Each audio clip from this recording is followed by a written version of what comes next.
You know, there are times in your life when you just want to try something different, something new. But when you reach 90 years old, maybe those passions fade a little. But not for Jerry Izenberg. He's written countless sports stories for the Star-Ledger in New Jersey. He's lived in Las Vegas now for the last decade and still writes stories. He's written over a dozen books. Izenberg has attended every Super Bowl except for the last few. And not because of a lack of desire, his legs are letting him down just a little bit. But at 90, he's able to cross one thing off his bucket list, and that's a novel. And here's a peek. Sports writer Jerry Izenberg has been pounding keys for over a half a century. He's written thousands of sports columns for the Star-Ledger in New Jersey. He's still only semi-retired. He's written 13 books, a biography, and now for the first time at age 90, a novel. I had never written a novel. That was the top of my bucket list, to write that novel.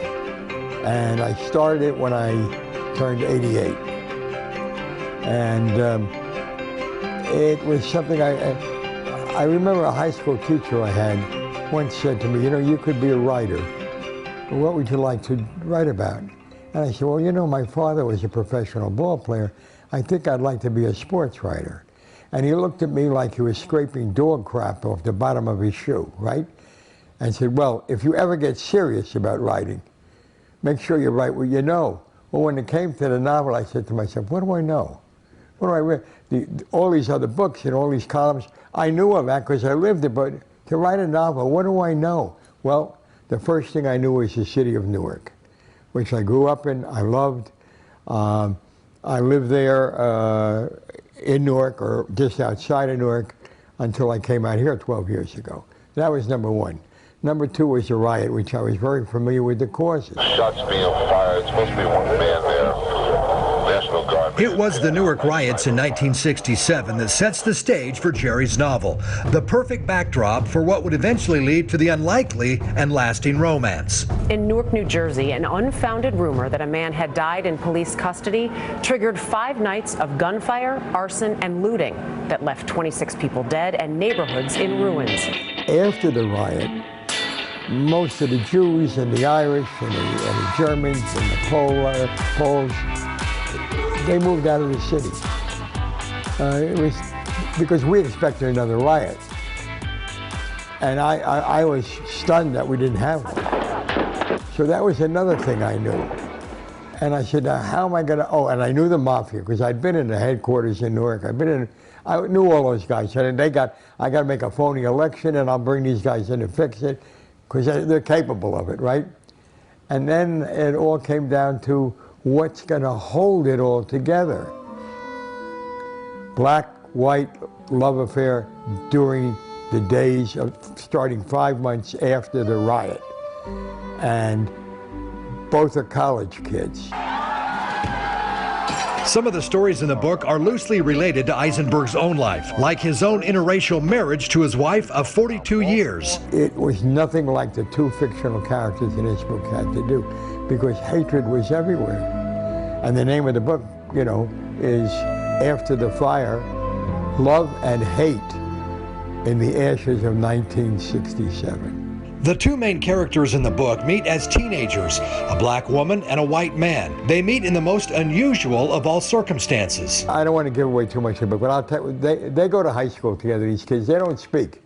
There's 1,400 kids whose names end in a vowel. They're Italian at Barringer High School. Now they changed the rules and they're going to let anybody go there if it's not too crowded. So 40 blacks don't show up in a group, but they go there. Well, the way they solve the problem is the blacks don't acknowledge the Italians don't acknowledge the blacks. So they go to school together, these two kids. They pass each other in the halls 20 times a day. They stand in the cafeteria. Not one word in 4 years is spoken between them. 5 months after the riot, he gets a job, because the Italians are still controlling the political job, in the post office, sorting mail for the summer. The postal authorities want to bring more blacks, so she gets a summer job. They wind up sorting mail next to each other. She's mad. Not at him, she's mad at the high school days and the behavior and everything, she's just mad. So she is throwing the mail into the Little Pigeon, boom, boom, boom. And he's looking at her, he says, you know, I think I know you, miss. And she says, you don't know me. And she knows who he is, and boom, boom, boom. In 4 years at Barringer, you didn't want to know me, and I didn't want to know you, and I don't want to know you now. You don't know me, you recognize me. And if you really want to do me a favor, you want to do me a favor? Stop talking. Don't say another word. The next words out of your mouth are going to be, some of your best friends are black. And then she gets back to her. And now a guy who's got a political job comes by, and it's the first day of work for both of them. He maneuvers her into a corner, a dark corner, and he's groping her. Well, I use what my father told me going. Every ethnic, we were Jewish, I still am. Every ethnic group in a city, they would tell their kids the same, boys, the same, if you see a girl in trouble, it's your problem. And if it's your sister, break his neck. So I transposed that to his Italian father. Bing, he's off the stool. Left hooks the guy to the stool. The guy vomits, falls down. They walk back to their, they don't say a word. They walk back to their stool. She's saying, geez, I picked a fight with this guy. Look what he did for me. I got to apologize. She gets off the stool in a very different pose and says to him, I think I owe you an apology. He looks at her and he says, you don't owe me crap. And I don't owe you crap. For 400 years or whatever it was, I'm not apologizing for that. I don't want your apology. I don't even want to hear. In fact, you want to do me a favor? Shut up. Just don't say another word, because the next word out of your mouth will be, some of your best friends are white. And then they look at each other, and they realize how ridiculous, and they laugh. And that's how the love affair starts. This is a story of despair and hate and optimism. And in the end, I'm not going to give away the ending, but in the end, it's a story of hope. And it's funny because I will tell you one thing. Everybody will say my wife is the woman in the book, but she's, some of the things are, but not many of them. But one thing definitely is, we were falling in love. And our first date, we went on the Staten Island Ferry. I went to Little Italy, had dinner, got on the Staten Island Ferry to head back toward New Jersey.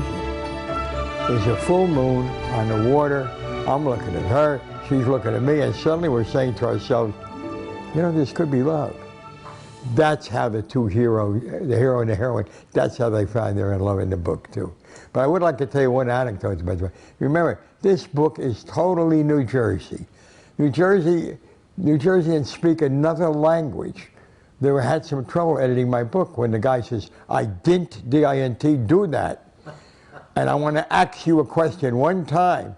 Well, you know, I had to explain. It's written in Jerseyana, so I apologize to the editor, but this book was going to be the way we spoke and the way the city was.